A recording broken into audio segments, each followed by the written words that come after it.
SOS Floresta Amazônica.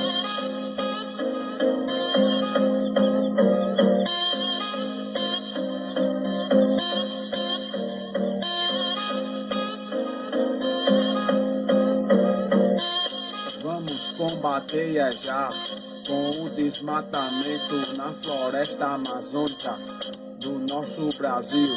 Não pode continuar, porque o pulmão do mundo é lá. E a solução para a devastação é preservar. Não podemos devastar, demorar, descuidar. Então vamos despertar, pois essas queimadas na floresta amazônica rapidamente tem que acabar.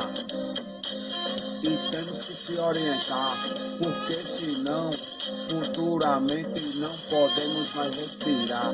Isso é, se chegarmos até lá. E os nossos filhos, como é que vai ficar com essa poluição no ar?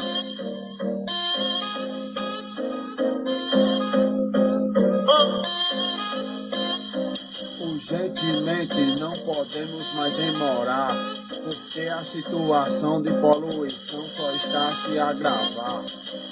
Então não podemos mais esperar, queremos providência já, para o pulmão do mundo não acabar.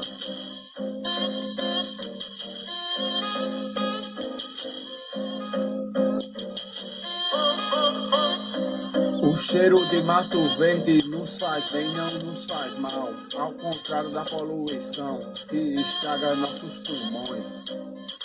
Veja a quantidade que estão morrendo de árvores, aves e animais. Até parece que não vai se acabar mais.